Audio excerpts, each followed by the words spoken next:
Okay, we're going to add a visionary 4-channel amplifier to simulate the cloud 4-channel amplifier up here, because that is what I have in my demo kit. So we're going to the toolkit and we're going to expand third-party Dante devices.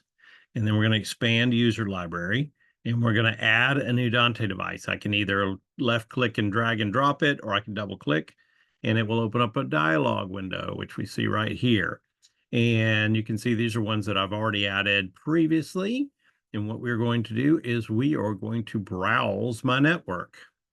And we're going to see that there are some visionary devices on my network, my XIO, XLR, but here is the visionary 4-channel amplifier. I'm going to click on it.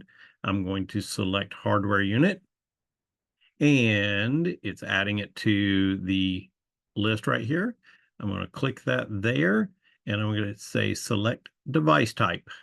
And so now this is here, and I am going to right click and go to unit properties. We'll take a look at it and we'll see that the audio receiver inside of it is not connected to anything.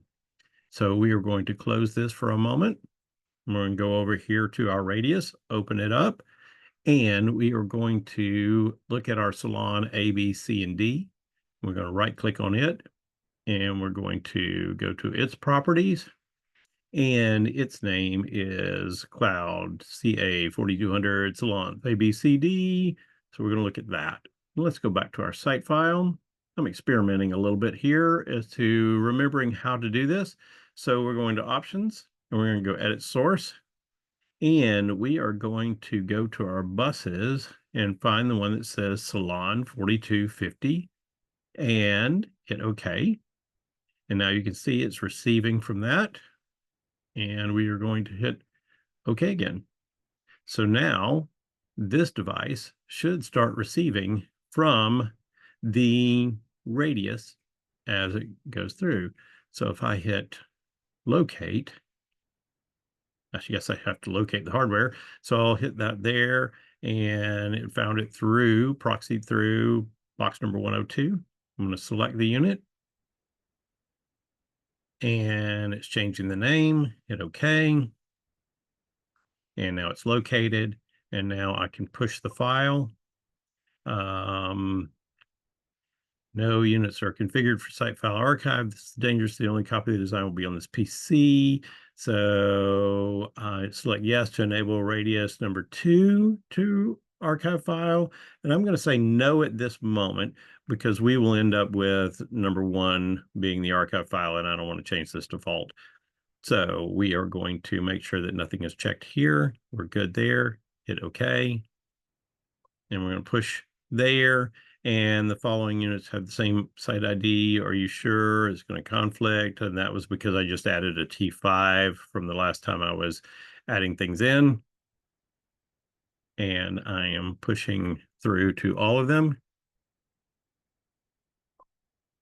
And this cannot be open to archive. Go online failed. You may have archived 1 or more disabled units. Okay, let me go try it one more time. Okay. And